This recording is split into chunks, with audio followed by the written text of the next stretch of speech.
Home Show. Randy from Spring has a question about his patio. Yeah, he heard a question you answered last week, and it got him to thinking about a project he's working on, Tom. Randy writes, you said the patio slab should be attached to the foundation. We are wanting to do the same, but we understand it would void the warranty on our new foundation. Are there any other options that would work as well?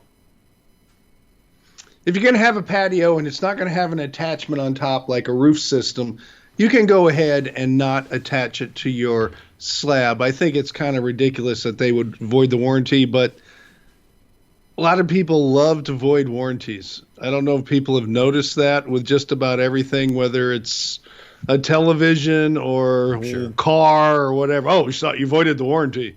You did that. And so they get out of it. So it's a way for them to tell you that if you do anything to your home, even though you own it, that you're going to void the warranty.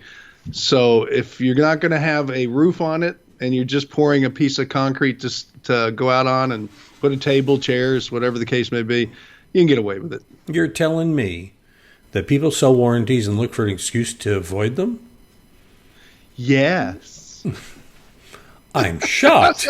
I'm shocked. And this is how they look at you when they void the warranty. They go like this. Oh, you voided the warranty. Yeah, next thing you're going to tell me there's gambling at Rick's. Okay. All right. You got a question? We'll be happy to help you out. Go ahead and reach out to us using the Ask Tom form there at HomeShowRadio.com. Fill it in, send it in, and we'll do a video just like this answering your question. We post them every day, 365 days a year, give or take, at HomeShowRadio.com and on our Facebook page. If you haven't followed us there, we'd sure appreciate it.